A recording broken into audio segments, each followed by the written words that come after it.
In our Sunrise Smart Start this morning, Monroe County capping taxes on gasoline beginning today. It comes after legislation was passed back in April, all to help people save just a little bit of money at the pump. Erica Cost live this morning with what you need to know. Erica, good morning. Good morning, and this is temporary. It will last through December 1st of this year, and what it means is drivers will be taxed at the level collected if gas was $2 a gallon. That saves around 8 cents per gallon if the gas is around $4. This will also work in conjunction with the state tax cap, also in effect today. Officials say both caps together could save residents a good amount per quarter through the end of the year. As for the county cap, this received bipartisan support in the legislature. County Executive Adam Bellows says it's a way to help people in times when inflation is persisting. He says no one should have to choose between food, childcare, or a full tank.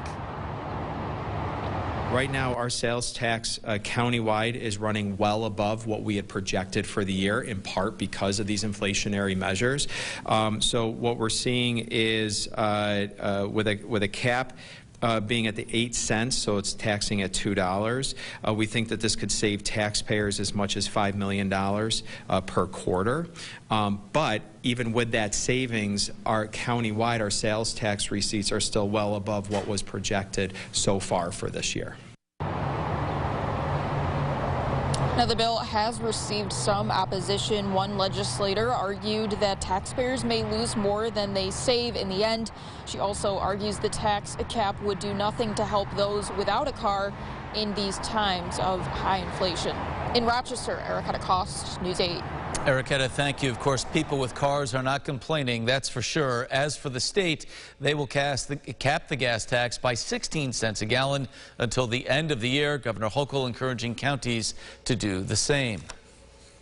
All right, James, well, another offer today. The storm's on the way. Yeah, storms on the way, certainly. I'm sure both of you have gotten tired of me talking about storms all day. We've focused on the afternoon. We started off pretty mild this morning in the 60s. Buffalo hasn't even gotten below 70 degrees.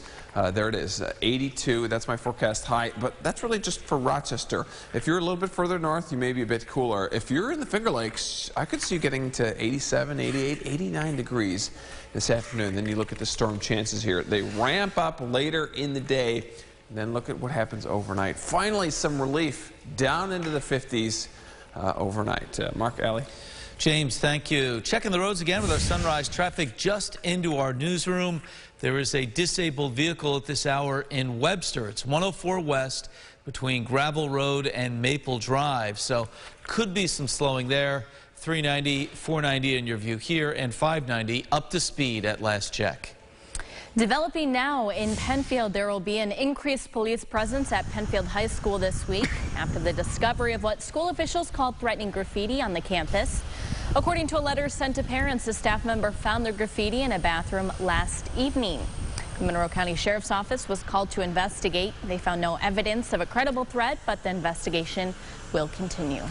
An employee of the Greece Central School District is on leave after being accused of having sexual contact with a 15-year-old 7 years ago. 51-year-old Sean Glennie is also a former Boy Scout leader and former first responder with the North Greece Fire District. Police say so far there is no evidence showing inappropriate behavior occurred during his employment within the school district or on school grounds. The district says it is working with law enforcement to help students and parents as well. Police say Glennie was processed and issued an appearance ticket to appear in town court at a later date. Well, mayors across New York are banding together to call for an end to gun violence. The push coming roughly 2 weeks after the mass shooting in Buffalo that left 10 people dead, and just 1 week after the school shooting in Texas that killed 21. With June being Gun Violence Awareness Month, leaders say it's a time to emphasize the impact of violence on the community and generate solutions. That includes cracking down on ghost guns and funding for mental health resources. To Washington now, the president meeting with the head of the Federal Reserve Tuesday to discuss inflation. Basil John is in Washington this morning with more. My plan is to address inflation. It starts with a simple proposition. Respect the Fed.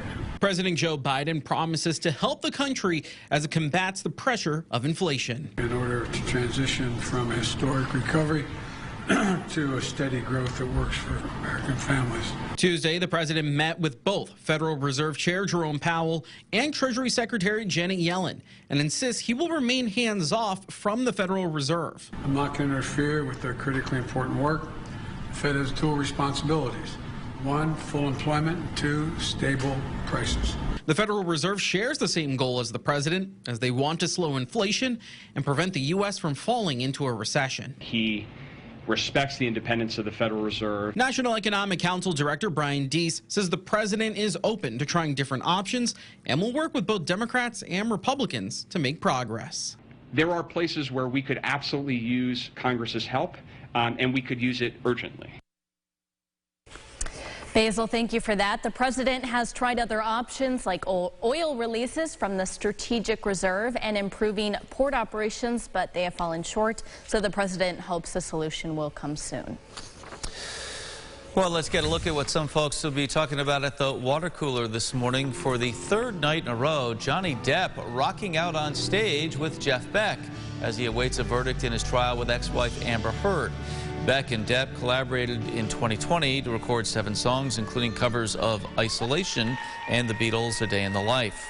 The jury in Depp's case deliberating Tuesday without reaching a verdict. They will resume this morning. Well, this is pretty cool. The New York Lottery today announcing one top prize winner ticket sold here in Rochester. The ticket worth nearly $19,000 was purchased at Quick Lee's. And at the Seneca Park Zoo now, officials have named their newest addition just this morning, a baby giraffe born at the end of April. They released his name, Olmsted, or Olmi for short. That is after Frederick Law Olmsted, who was the designer of the zoo. So baby is said to be doing well, James. Look at it run around there. Very cute to see. Yeah, great to see. I was at the zoo a couple of weeks ago, and that whole entire area was fenced off. You could not get anywhere close to them, and that is exactly why. So great to see that. Bus stop forecast. Keep your eye to the sky today. That's my biggest tip. If thunder roars, head indoors. Get inside if there's a storm heading in your direction.